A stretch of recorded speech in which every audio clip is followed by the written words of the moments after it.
3 novembre 1944, quelque part au-dessus du Pacifique Nord, à 9000 mètres d'altitude au-dessus d'une mer agitée. Un ballon de papier de la taille d'une maison à 2 étages avait capturé un courant de vent, se déplaçant vers l'est à 320 km/h. Il ne transportait aucun pilote, aucun carburant, aucune radio, aucun système de guidage. Il transportait une bombe, et il se dirigeait vers les États-Unis d'Amérique. L'arme qui allait être connue sous le nom de Fugo était à la fois l'arme la plus primitive et la plus sophistiquée de la Seconde Guerre mondiale. Construite en papier de mûrier et collée à la pâte de riz, gonflée à l'hydrogène, guidée par rien d'autre que la physique, elle traversa 8000 km d'océan ouvert en utilisant un fleuve de vent que les météorologues occidentaux n'avaient même pas encore officiellement nommé. Ce qui suivit allait devenir l'attaque à longue portée la plus audacieuse jamais lancée contre le territoire américain. Une campagne de 9300 ballons. Une conspiration du silence imposée par le gouvernement américain lui-même. Et une tragédie dans une forêt de l'Oregon que les États-Unis ne voulaient pas que le monde sache qu'elle s'était produite. Voici l'histoire de l'arme qui a fonctionné, de l'attaque qui a réussi et du secret qu'une nation a tué à elle-même tout en combattant pour sa survie. Pour comprendre le ballon Fugo, il faut d'abord comprendre le courant J. Au début des années 1940, les météorologues occidentaux savaient que des vents de haute altitude existaient au-dessus du Pacifique. Ce qu'ils ne saisissaient pas pleinement, c'était la constance et la vélocité extraordinaire de ce que des scientifiques japonais étudiaient depuis des décennies. Une étroite bande d'atmosphère entre 9000 et 10 500 mètres d'altitude qui hurlait vers l'est depuis les îles japonaises en direction de l'Amérique du Nord, à des vitesses dépassant parfois 480 km/h. Le météorologue japonais Wasaburo Uishi mesurait ces courants atmosphériques supérieurs depuis le mont Tsukuba, depuis les années 1920. Il avait publié ses résultats en 1926 en espéranto, une langue choisie pour la communication scientifique internationale, ce qui signifiait que presque personne dans l'établissement scientifique anglophone ne les avait jamais lus. Sa découverte, essentiellement la découverte du courant J, restait dans d'obscures revues scientifiques, tandis que l'arme qu'elle permettrait de créer demeurait encore inimaginable. En 1942, les scientifiques militaires japonais avaient fait le lien. Après le raid Doolittle d'avril 1942, lorsque des bombardiers américains B-25 lancés depuis l'USS Hornet attaquèrent Tokyo et d'autres villes japonaises, la direction militaire japonaise brûlait du désir de frapper directement le territoire américain. Le raid Doolittle avait causé des dommages physiques minimes, mais un ravage psychologique maximal. Il prouvait que les îles natales du Japon n'étaient pas invulnérables. Il humilia l'armée. Il troubla l'empereur. Le Japon avait besoin de répondre. Des sous-marins avaient déjà lancé des hydravions qui avaient largué des bombes incendiaires sur les forêts de l'Oregon. En septembre 1942, premier bombardement ennemi du continent américain depuis la guerre de 1812. L'attaque ne provoqua aucun incendie. Les sous-marins qui les avaient lancés étaient vulnérables, coûteux et impossibles à produire en masse pour une campagne de bombardement soutenue. Le courant jet offrait tout autre chose. Un système de livraison gratuit. Un système qu'il était impossible d'abattre, d'intercepter ou de prévoir. Le major Sueki Kusaba, du 9e laboratoire de recherche technique de l'armée, reçut la mission. Son équipe commença à travailler sur ce qui allait devenir l'un des programmes d'armement les plus insolites de l'histoire militaire. L'armée japonaise l'appela Fusen Bakudan, bombe-ballon. Les Américains, lorsqu'ils comprirent enfin ce à quoi ils avaient affaire, l'appelèrent le Fugo. Le ballon Fugo n'était pas fabriqué dans une usine. Il était assemblé à la main par des écolières et des femmes japonaises travaillant dans des gymnases, des théâtres et des arènes de lutte sumo à travers le Japon. Le Kokugikan, le grand hall de sumo de Tokyo, fut reconverti en installation d'assemblage de ballons. Son immense intérieur fournissait l'espace à humidité contrôlée que le travail nécessitait. À son apogée, le programme employait près de 10 000 travailleurs civils dans plusieurs sites de production. La conception sur laquelle l'équipe de Kusaba s'arrêta après de nombreux tests était d'une élégance trompeuse. Un ballon rempli d'hydrogène d'environ 10 mètres de diamètre. Construit à partir de panneaux de washi, le papier traditionnel japonais fabriqué à partir de l'écorce du buisson kozo, stratifié ensemble avec une pâte à base de konnyaku, une plante féculente utilisée dans la cuisine japonaise. Le matériau obtenu était extraordinairement léger tout en étant assez solide pour survivre aux violentes fluctuations de pression de la haute atmosphère. Chaque ballon terminé pesait seulement 69 kg. Chaque ballon pouvait porter une charge utile de 450 kg une fois entièrement gonflé. Chaque ballon nécessitait environ 600 panneaux de papier individuels, collés à la main par des ouvrières qui utilisaient leurs doigts pour lisser chaque couture. Le travail s'effectuait dans des bâtiments délibérément maintenus humides pour empêcher le papier de se fissurer. Il était interdit aux ouvrières de manger du riz avant leur quart de travail, car l'amidon sur leurs mains interférait avec l'adhésif. Elles développèrent des callosités au bout des doigts. La colle sentait la pâte que leurs grands-mères utilisèrent dans les cuisines. Le travail était précis, répétitif et totalement inexpliqué à celles qui l'effectuaient. On ne disait pas aux femmes ce qu'elles fabriquaient. On leur disait qu'elles fabriquaient des armes pour l'empereur. On leur disait que leur travail était secret.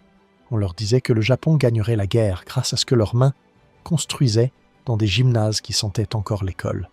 Le secret était total. Selon des témoignages d'après-guerre recueillis par des historiens militaires américains, la plupart des ouvrières ignoraient que leur création en papier assemblée dans des gymnases traverserait un océan. Certaines pensaient qu'elles fabriquaient des ballons barrages pour la défense des ports. Certaines n'avaient aucune théorie. Elles collaient des panneaux et lissaient des coutures et revenaient travailler le lendemain. Le système de contrôle d'altitude était le chef-d'œuvre d'ingénierie du programme. Pour survivre à une traversée transocéanique de 3 à 5 jours, le ballon devait maintenir une plage d'altitude spécifique où le courant de jet soufflait avec une vélocité suffisante. Trop bas, et les vents faiblissaient et changèrent de direction. Trop haut, et l'hydrogène se dilaterait sous l'effet de la pression atmosphérique réduite et le ballon éclaterait. L'équipe de Kusaba conçut un système d'altimètre automatique utilisant un dispositif barométrique capable de détecter les variations d'altitude sans intervention humaine. Lorsque le ballon descendait trop bas pendant les nuits froides du Pacifique, au fur et à mesure que l'hydrogène se contractait sous des températures glaciales, le dispositif déclenchait de petites charges explosives qui libéraient des sacs de sable suspendus sous l'enveloppe. Le ballon, plus léger, remontait alors dans le courant de jet. Lorsqu'il montait trop haut sous l'effet du réchauffement diurne du gaz d'hydrogène, le dispositif évacuait du gaz par une soupape de détente automatique. Le système ne nécessitait aucune intervention humaine, aucune source d'énergie, aucun signal radio. Il était purement mécanique, purement physique. Là, il fonctionnait uniquement sur différentiel de pression. Chaque ballon transportait 32 sacs de sable comme lest, suffisamment pour 32 corrections d'altitude pendant la traversée. Le système était calculé pour durer exactement assez longtemps pour traverser le Pacifique. Lorsque le dernier sac de sable tombait, un dispositif à minuterie déclenchait le largage des munitions et un détonateur qui détruirait l'enveloppe du ballon, ne laissant aucune trace. L'élégance était militaire, la précision était scientifique. Les matériaux étaient du papier, de la colle et les mains d'écolières. La charge utile consistait en un dispositif incendiaire de 15 kg et 2 bombes à fragmentation antipersonnelle. L'incendiaire était conçu pour allumer des feux de forêt. Les bombes à fragmentation étaient conçues pour tuer quiconque viendrait enquêter sur les incendies. La logique antipersonnelle était délibérée. Les planificateurs militaires japonais avaient étudié la doctrine américaine de lutte contre les incendies. Ils savaient que les incendies dans le nord-ouest du Pacifique attireraient des pompiers. Les bombes à fragmentation étaient destinées aux pompiers. Entre novembre 1944 et avril 1945, l'armée japonaise lança environ 9300 ballons Fugo depuis 3 sites sur la côte japonaise, Otsu, Ichinomiya et Nakoso. Les équipes de lancement travaillaient de nuit pour éviter les sous-marins et les avions américains. Les ballons s'élevaient silencieusement dans l'obscurité au-dessus du littoral du Pacifique, captaient les vents supérieurs et disparaissaient vers l'est. Chaque ballon était censé mettre entre 30 et 60 heures pour traverser le Pacifique. La majeure partie de l'année, le courant de jet les livrerait de façon fiable.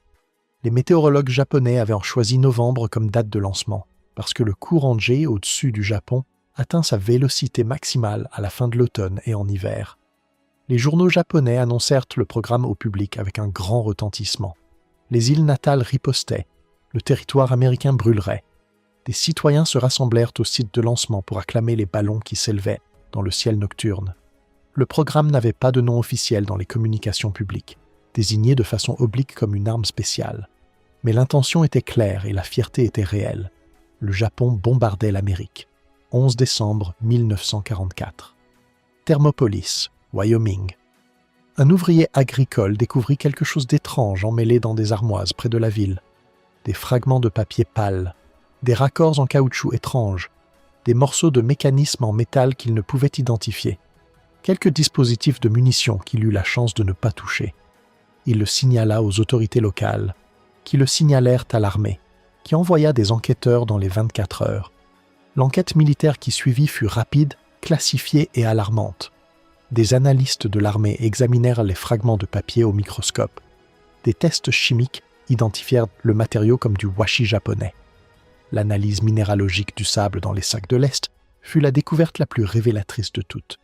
Le sable, contrairement à de nombreux matériaux, porte une empreinte minéralogique. Sa composition reflète la géologie spécifique de la plage où il aurait été prélevé. Des analystes de l'armée de l'unité de géologie militaire identifièrent le profil minéral du sable du Wyoming comme compatible avec des plages d'une région étroite de Honshu, l'île principale du Japon, près des villes d'Ichinomiya et de Nakoso. Le système de contrôle d'altitude, récupéré en grande partie intact, révéla une sophistication d'ingénierie qui surprit les scientifiques militaires américains.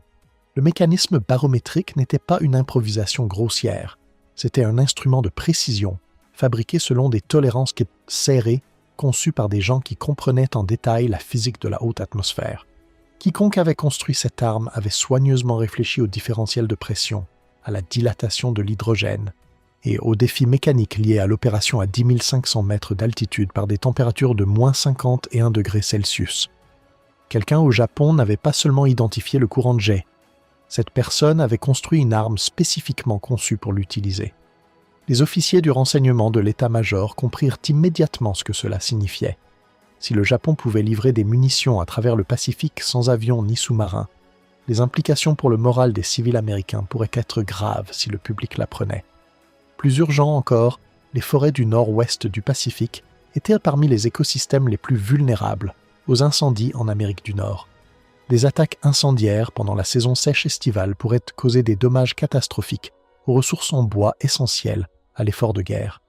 Le site nucléaire de Hanford dans l'État de Washington, où le plutonium pour la bombe atomique était produit, était entouré de forêts. La décision fut prise au plus haut niveau de l'appareil américain d'information de guerre. Blackout total de l'information.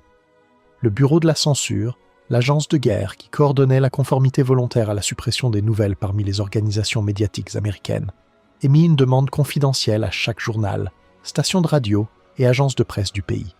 Rien sur les bombes ballons ne devait être publié. Rien sur les observations de ballons ne devait être diffusé. Rien sur quelque attaque que ce soit sur le territoire américain ne devait parvenir au public. La demande citait 2 raisons. Premièrement, la connaissance publique d'attaques sur le sol américain nuirait au moral des civils. Deuxièmement, et plus important encore, le renseignement militaire japonais surveillait presque certainement les sources d'information américaines pour confirmer que leurs ballons arrivaient à destination. Si les Japonais ne recevaient aucune confirmation, ils pourraient conclure que le programme avait échoué et l'abandonner. La presse américaine se conforma presque unanimement. Des éditeurs, des rédacteurs en chef et des diffuseurs à travers le pays acceptèrent de supprimer des informations sur l'une des attaques les plus insolites de l'histoire militaire. Ce n'était pas de la censure par la loi. Il n'y avait aucune obligation légale de se conformer. C'était de la censure par patriotisme, par accord volontaire, par la compréhension partagée par les rédacteurs et les généraux que la victoire exigeait des sacrifices et que le sacrifice d'un article était mince comparé au sacrifice de vies humaines. La stratégie fonctionna au-delà de toute espérance. Le renseignement militaire japonais, surveillant les journaux américains, les émissions de radio et les agences de presse, ne trouva rien. Pas de rapport sur l'arrivée de ballons, pas de rapport sur des incendies provoqués par des dispositifs incendiaires, pas de rapport sur des engins non explosés trouvés par des éleveurs ou des randonneurs. Le silence fut interprété comme une preuve d'échec. À Tokyo, les analystes conclurent que les ballons Fugo n'atteignirent pas l'Amérique du Nord en nombre significatif. Les calculs sur le courant de jet étaient peut-être faux. Les systèmes barométriques échouaient, peut-être. Les ballons tombaient dans l'océan. En avril 1945, alors que la production d'hydrogène était de plus en plus nécessaire à d'autres fins militaires et que la situation générale de la guerre se détériorait rapidement, le Japon mit fin au programme Fugo. Les sites de lancement furent fermés, les ballons restants en inventaire furent réaffectés ou détruits. Les écolières retournèrent dans leur salle de classe ou furent réorientées vers d'autres productions de guerre. Le hall de sumo de Tokyo reprit éventuellement d'autres usages.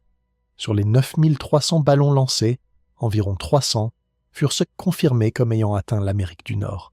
Les chercheurs pensent que le chiffre réel était bien plus élevé, beaucoup ayant atterri dans des zones sauvages reculées et n'ayant jamais été signalés. On en trouva en Alaska, dans l'État de Washington, en Oregon, en Californie, en Idaho, dans le Montana, dans le Wyoming, au Colorado, au Kansas, dans le Nebraska, en Iowa, dans le Michigan, au Texas, et aussi loin à l'est que Traverse City, dans le Michigan. On en trouva en Colombie-Britannique et dans les provinces des Prairies canadiennes. L'un d'eux atterrit à quelques kilomètres du site nucléaire de Hanford dans l'État de Washington. Ces composants électriques, s'ils avaient causé un court-circuit dans l'alimentation électrique de l'installation à un moment critique de la production de plutonium, auraient pu retarder le projet Manhattan de plusieurs semaines ou plusieurs mois. Ce ne fut pas le cas. Le ballon tomba dans un champ. Les munitions ne détonèrent pas. Une patrouille de sécurité le trouva et l'incident fut immédiatement classifié. Le blackout tint. Les Japonais mirent fin au programme en croyant qu'il avait échoué. Pendant 6 mois, l'attaque à longue portée la plus sophistiquée jamais lancée contre le territoire américain demeura le secret domestique le plus soigneusement gardé des États-Unis. Des centaines d'incidents, des dizaines d'États, des milliers de militaires, de gardes forestiers, d'ouvriers agricoles, de fermiers et de citoyens ordinaires qui virent des objets étranges et à qui l'on dit de ne rien dire, et qui ne dirent rien. Puis vint le matin du 5 mai 1945 dans les montagnes du sud de l'Oregon, et le secret devint une tragédie. Elsie Mitchell avait 26 ans. Elle était enceinte de 5 mois de son premier enfant. Son mari Archie était le pasteur de l'église de l'Alliance chrétienne et missionnaire dans la petite ville forestière de Blee, en Oregon, qui comptait 500 habitants. Archie Mitchell avait 26 ans, calme et prudent, un homme qui avait été réformé par le conseil de recrutement en raison d'une maladie cardiaque et avait passé les années de guerre à servir une communauté qui envoyait ses jeunes hommes au front. Le samedi matin du 5 mai 1945, Archie conduisit Elsie et 5 enfants de l'école du dimanche de l'église jusqu'à un lieu de pique-nique près de la montagne Gerhardt, dans la forêt nationale de Fremont. Les enfants étaient en vacances scolaires. La journée était claire et douce. La forêt sentait le pin et la terre dégelée. Et c'était le genre de matin de printemps qui rappelle aux habitants du sud de l'Oregon pourquoi ils vivent là. Archie gara la voiture le long d'une route forestière et marcha en avant pour inspecter l'aire de pique-nique. Derrière lui, il entendit les enfants crier. Ils avaient retrouvé quelque chose dans les arbres, quelque chose d'étrange, à moitié enfoui dans les broussailles, quelque chose avec du papier pâle et des cordes et un cadre métallique circulaire qui ne signifiait rien pour des enfants à qui on n'avait jamais dit de chercher du papier pâle, des cordes et des cadres métalliques circulaires. Il se retourna vers eux. Il cria. Il leur dit d'arrêter, de s'éloigner, de laisser ça tranquille. Il ne fut pas assez rapide. L'explosion fut entendue à 1,5 km. Un agent des Eaux et Forêts la signala à la station des gardes forestiers du district de Lakeview. Archie Mitchell, indemne, se retrouva debout dans une clairière forestière avec le silence là où il y avait eu des voix d'enfants. L'explosion tua Elsie Mitchell et les 5 enfants sur le coup. C'étaient les premiers et seuls civils américains tués par l'ennemi sur le continent américain pendant la Seconde Guerre mondiale. Leurs noms étaient Elsie Mitchell, 26 ans, Edward Engen, 13 ans, Jay Gifford, 13 ans, Sherman Shoemaker, 11 ans, Joan Patzke, 13 ans, Dick Patzke, 14 ans. Du personnel militaire arriva dans les heures qui suivirent. Le site fut sécurisé et minutieusement documenté. Des spécialistes en munitions confirmèrent ce que les preuves rendaient évident. Une bombe ballon japonaise Fugo, dont le dispositif incendiaire n'avait pas réussi à s'enflammer dans la forêt humide du printemps, ces bombes à fragmentation antipersonnelle intacte. Une arme conçue à Tokyo, assemblée par des écolières dans un hall de sumo reconverti, lancée depuis la côte du Pacifique par une nuit d'hiver, portée sur 8000 km par un fleuve d'air, avait atterri dans une forêt de l'Oregon et y avait attendu 5 mois jusqu'à ce qu'un groupe d'enfants la trouve un samedi matin de mai. Les responsables locaux furent invités par des représentants de l'armée à ne rien dire sur ce qui s'était passé. La communauté de Blee, une petite ville forestière soudée où tout le monde se connaissait et où les Mitchell avaient exercé leur ministère pendant 3 ans, Tom reçut l'instruction de garder le silence sur ce qui avait tué leurs enfants et la femme de leur pasteur.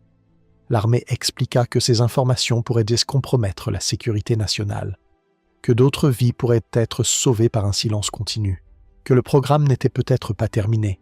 Les habitants de Bly se conformèrent, par patriotisme, par chagrin, sur l'assurance d'un gouvernement que le silence, même ce silence, même le silence sur des enfants assassinés, sauverait d'autres vies.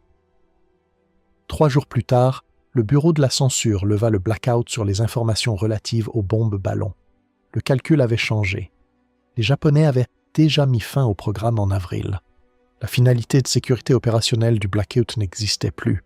Mais les ballons déjà en l'air lorsque le programme fut terminé continuèrent à dériver et à atterrir.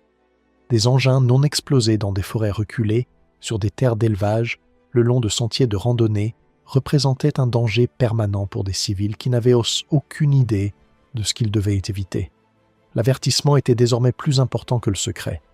Les manchettes de journaux à travers l'Amérique portèrent simultanément l'histoire le 9 mai 1945. Des bombes ballons japonaises attaquèrent les États-Unis depuis 6 mois. Des centaines avaient atteint le sol nord-américain.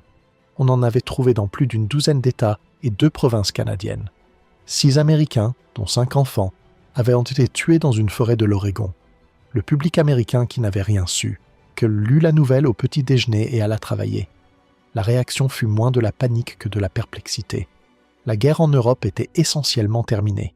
Hitler était mort, Berlin était tombé.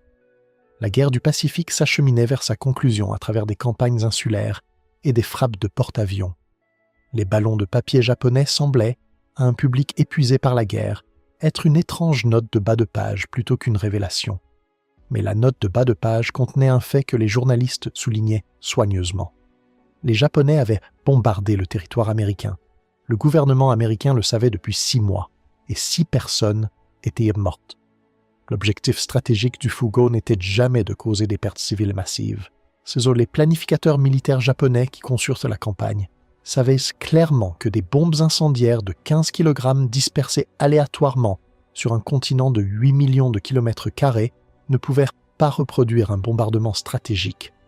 La précision était impossible, la concentration était impossible, le ciblage était impossible. Une arme guidée par le vent ne peut pas être visée. L'objectif était le feu. Les forêts du nord-ouest du Pacifique, la chaîne des Cascades, les montagnes côtières de l'Oregon et de Washington, les forêts intérieures de l'Idaho et du Montana étaient quelques parmi les ressources en bois les plus précieuses commercialement et industriellement aux États-Unis. Elles fournissaient du bois de construction à un rythme que l'industrie américaine n'avait jamais atteint auparavant. Les nouveaux navires de guerre nécessitaient d'immenses quantités de bois pour les ponts, les charpentes et les travaux intérieurs. Les bases militaires à travers le théâtre d'opérations du Pacifique consommaient du bois par cargaison entière. Les forêts étaient économiquement irremplaçables à court terme et profondément vulnérables aux incendies pendant la saison sèche estivale. Un incendie dans les Cascades en août pouvait brûler pendant des semaines avant d'être maîtrisé. Le calcul stratégique japonais était précis. Si plusieurs centaines de ballons incendiaires pouvaient simultanément allumer des feux de forêt à travers le nord-ouest du Pacifique pendant la saison sèche de juillet et août, les ressources américaines civiles et militaires de lutte contre les incendies seraient dépassées. Le service des forêts, ne fonctionnant déjà avec des effectifs réduits en raison de la conscription, ne pourrait pas répondre à des incendies simultanés dans plusieurs États. La production de bois pour l'effort de guerre serait perturbée pendant des mois. L'impact psychologique des incendies brûlant sur le territoire américain, visible depuis les villes, menaçant les communautés, détruisant les forêts dans lesquelles des générations de familles du nord-ouest du Pacifique avaient vécu, nuirait au moral des civils d'une manière qu'aucune propagande gouvernementale ne pourrait facilement contrecarrer. Le calcul n'était pas déraisonnable. Plusieurs ballons provoquèrent des incendies. Un dispositif atterrit dans une forêt du Montana en mars 1945 et déclencha un incendie que des équipes des eaux et forêts durent contenir. Plusieurs ballons causèrent des feux locaux dans l'État de Washington et en Oregon qui furent rapidement éteints par des gardes forestiers discrètement informés du danger. À un sous-poste électrique desservant le site de Hanford, un ballon fit tomber une ligne électrique et provoqua une brève interruption du service électrique. L'interruption dura quelques minutes. La production à Hanford ne fut pas affectée, mais le programme échoua à atteindre ses objectifs incendiaires pour une raison par-dessus toutes les autres. Le timing. La traversée du courant J prenait 3 à 5 jours, quel que soit sur les intentions japonaises. Les lois de la physique n'accommodent pas les calendriers militaires. Les météorologues japonais avaient sélectionné novembre comme mois de lancement, parce que le courant J atteint sa vélocité maximale au-dessus du Japon en automne et en hiver, assurant des traversées rapides et une livraison fiable. Ce qu'il ne pouvait pas changer, c'était la saison au point d'arrivée. Les ballons lancés en novembre arrivaient en novembre. Les ballons lancés en janvier arrivaient en janvier. Les ballons lancés en mars arrivaient en mars. Le nord-ouest du Pacifique en novembre à avril n'est pas sec. Il pleut. Continuellement et abondamment, et avec la persistance particulière d'un climat maritime qui reçoit plus de 200 cm de précipitations annuelles dans ses zones les plus humides. Les forêts de l'Oregon et de Washington en hiver sont trempées. Le sous-bois est saturé. Les branchages morts sont humides jusqu'au cœur. Un dispositif incendiaire qui pourrait déclencher un incendie catastrophique dans la même forêt en août ne trouve rien à enflammer en janvier. Les incendies qui débutèrent pendant les mois d'hiver s'éteignirent sous la pluie avant que quiconque ait besoin de les combattre. Pour atteindre l'objectif incendiaire, le Japon aurait eu besoin de lancer la campagne Fugo en avril ou mai, de sorte que les ballons arriveraient en juillet et août, au plus fort du risque d'incendie. Un lancement en avril aurait également donné au programme le bénéfice de mois de production accumulés, envoyant un plus grand nombre de ballons sur une période plus concentrée. Le programme fut lancé en novembre 1944 et prit fin en avril 1945. La fenêtre de succès potentiellement catastrophique, juillet et août 1945, tomba entièrement après la fin du programme. Si les planificateurs militaires japonais avaient retardé le programme de 4 mois, les incendies de l'été 1945 auraient pu présenter aux États-Unis une crise domestique sans précédent sur son propre sol depuis la guerre de sécession. Ils lancèrent en novembre. La pluie arrêta ce que la censure, le timing et l'armée américaine n'avaient pas eu besoin d'arrêter. Les forêts du nord-ouest du Pacifique furent sauvées de la catastrophe par les mêmes intempéries qui en avaient fait des forêts. Le programme Fugo prit officiellement fin en avril 1945. Le dernier ballon s'éleva de la côte japonaise quelque part au début du mois d'avril, sa date de lancement exacte non enregistrée. Il traversa le Pacifique dans le courant J, son système barométrique libérant des sacs de sable, au fur et à mesure que l'hydrogène se contractait dans les nuits froides, évacuant du gaz au fur et à mesure que le soleil réchauffait l'enveloppe chaque matin. Ses munitions étaient armées et prêtes. Son dispositif à minuterie comptait à rebours. Il atterrit quelque part en Amérique du Nord. Personne ne sait où. Les ballons déjà en l'air lorsque le programme prit fin continuèrent à voyager. Certains traversèrent le Pacifique avec succès et atterrirent en Amérique du Nord des semaines après que le Japon eut décidé que le programme avait échoué. Certains n'y parvinrent jamais, perdant de l'hydrogène par des fuites lentes au-dessus de l'océan, descendant graduellement dans le Pacifique Nord à des endroits trop reculés et trop profonds pour que quiconque les trouve jamais. Le plancher du Pacifique Nord sous le courant J recèle les restes de centaines de ballons Fugo qui traversèrent 6500 km d'océan, puis s'enfoncèrent doucement dans la colonne d'eau jusqu'aux sédiments du fond, leurs munitions non tirées, leur mission non accomplie, inconnue de toute personne vivante et inconnue de toute personne qui vivra jamais. Certains ballons, leurs lestes et munitions épuisées, allégés au-delà de leurs paramètres de conception par la perte de charge utile, ont peut-être continué à flotter indéfiniment dans la haute atmosphère, suivant des vents circulaires au-dessus du Pacifique, longtemps après que la guerre qui les avait créés fut terminée. L'hydrogène s'échappant sur des mois, les panneaux de papier se dégradant lentement sous la lumière ultraviolette, et les mécanismes barométriques se corrodant dans le froid, jusqu'à ce qu'à un moment donné, en 1946 ou 1947, ou peut-être plus tard, l'enveloppe s'effondre et ce qui en restait dérive vers la Terre dans quelques régions sauvages non cartographiées, inaperçues et non signalées, et depuis longtemps oubliées par la nation qui les avait construits. Des dispositifs Fugo non explosés continuèrent à être découverts pendant des décennies après la guerre. Un ouvrier forestier canadien trouva un exemple presque complet en Colombie-Britannique en 1955, 10 ans après la fin de la guerre, ses munitions toujours armées. Un groupe de garçons découvrit un dispositif similaire en Alaska la même année, encore capable d'exploser. Les unités d'élimination des bombes de l'armée qui répondirent à ces découvertes traitèrent chacune avec la même prudence qu'elles auraient accordée à une arme fraîche, parce qu'il s'agissait d'armes fraîches. La qualité de fabrication japonaise, combinée au froid sec des forêts de haute altitude, avait conservé les explosifs en état de fonctionnement pendant une décennie. Un éleveur dans une zone reculée de Colombie-Britannique trouva un ballon Fugo en 1997, 52 ans après la guerre qu'il avait produit. L'enveloppe en soie était en grande partie intacte. Le mécanisme barométrique avait corrodé mais restait identifiable. Les munitions étaient toujours présentes. Des spécialistes de l'élimination des bombes de l'armée canadienne furent appelés. Le dispositif fut neutralisé sans danger. L'éleveur, né après la fin de la guerre, il n'avait aucun cadre de référence pour ce qu'il avait trouvé avant que les autorités le lui expliquent.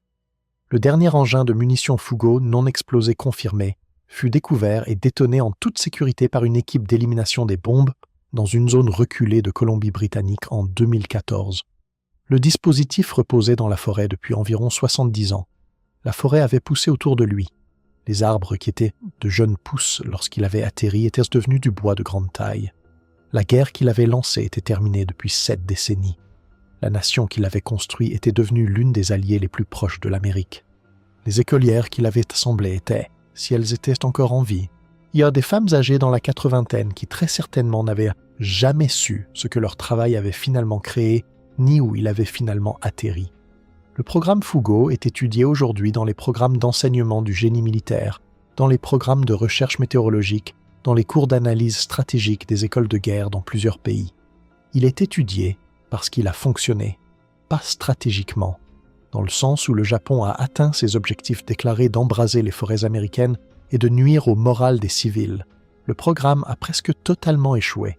Environ 300 arrivées, confirmées sur 9300 lancements. 6 civils américains tués.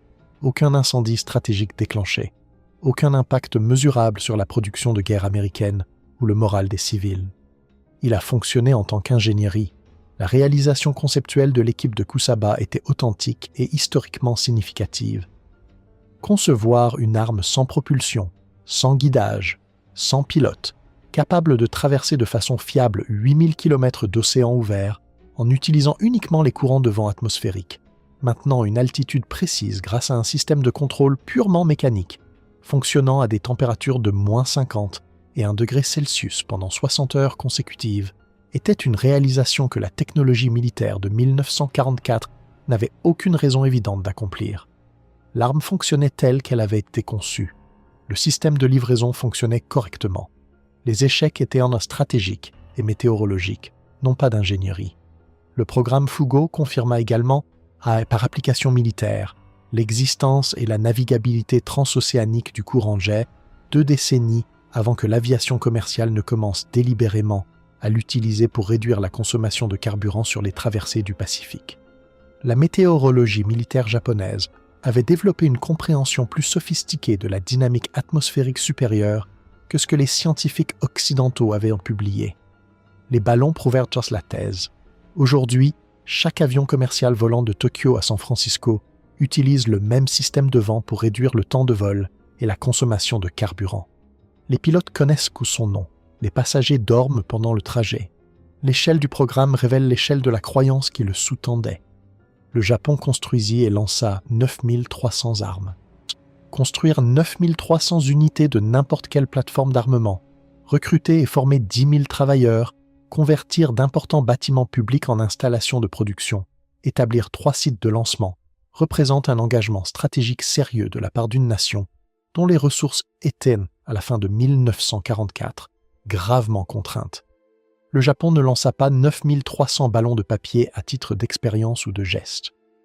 Le Japon lança 9300 ballons de papier parce que sa direction militaire croyait sincèrement que le programme pouvait réussir. La croyance était erronée. L'engagement était réel. La réponse américaine en matière de censure prouva quelque chose d'également important sur les sociétés démocratiques en temps de guerre. Une nation dotée d'une presse libre constitutionnellement protégée, avec des milliers d'incidents de ballons survenant dans des dizaines d'États, avec du personnel militaire et des gardes forestiers, et des ouvriers agricoles et des fermiers et des citoyens ordinaires, trouvant tous des objets de papier étranges dans des champs et des forêts et des armoises de montagne, maintint une sécurité opérationnelle totale pendant 6 mois, non par la loi, non par la menace, non par l'appareil de coercition d'État que le Japon utilisait pour garder ses propres secrets de guerre, par accord volontaire, par objectif commun, par des rédacteurs et des éditeurs et des diffuseurs de radio décidant indépendamment que l'article pouvait attendre. Le système fonctionna presque parfaitement. Presque. Il ne protégea pas les habitants de Blee en Oregon. Il ne prévint pas Elsie Mitchell, ni Edward Ngen, ni Jay Gifford. Mais ni Sherman Shoemaker, ni Johann Patzke, ni Dick Patzke que quelque chose de dangereux reposait dans la forêt où ils allaient à le pique-niquer un samedi matin de mai.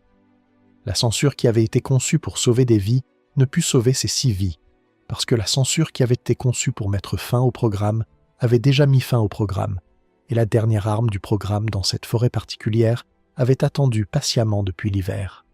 Un monument se dresse aujourd'hui dans la forêt nationale de Fremont, près du site où Elsie Mitchell et 5 enfants furent tués. Le service des forêts appelle la zone le Mitchell Recreation Area. Une plaque de pierre porte une plaquette qui dit « En mémoire de ceux qui ont perdu la vie ici le 5 mai 1945 à la suite d'une bombe ennemie. Il y a un petit parking.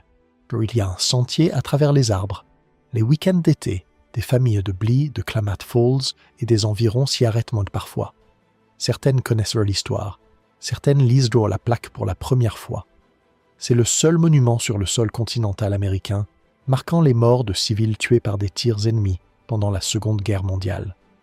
Le ballon de papier qui les tua traversa 8000 km d'océan en utilisant un vent que les météorologues occidentaux ne nommeraient officiellement que 10 ans plus tard.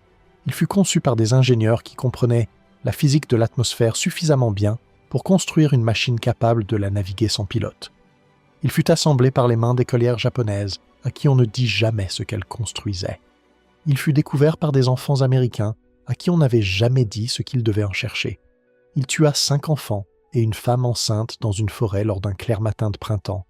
Puis l'armée arriva et il ne restait rien à expliquer aux familles, si ce n'est que c'était une arme ennemie et que l'ennemi était déjà vaincu et que la guerre serait bientôt terminée. Le fleuve de vent qui le porta coule toujours. Chaque hiver, à 9000 mètres au-dessus du Pacifique, le courant de jet s'accélère au large de la côte japonaise et hurle vers l'est en direction de l'Amérique du Nord à des vitesses qui auraient semblé impossibles à la plupart des météorologues en 1930.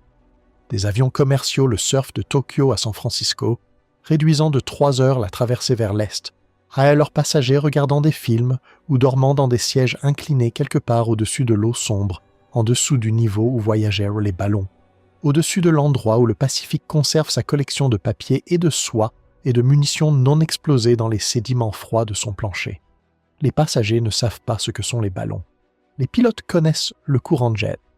Personne à bord ne pense à un hall de sumo reconverti en usine d'armement, ni à des écolières lissant des coutures de papier avec des doigts calleux, ni à la femme d'un pasteur enceinte de 5 mois marchant dans une forêt de l'Oregon un samedi matin de mai 1945. Le vent qui a porté les ballons est toujours là, se déplaçant vite, se déplaçant vers l'est, se déplaçant comme il l'a toujours fait, sans savoir ce qu'il porte, ni où il va, ni ce qui se passera quand il arrivera. Si vous avez lu jusqu'ici, écrivez « ballon » dans les commentaires. Et si cette histoire vous a marqué comme elle nous a marqué, abonnez-vous, laissez un like et partagez cette vidéo avec quelqu'un qui pense tout savoir sur la Seconde Guerre mondiale. Maintenant, cliquez sur cette vidéo ici. Faites-nous confiance. Vous n'en croirez pas vos yeux.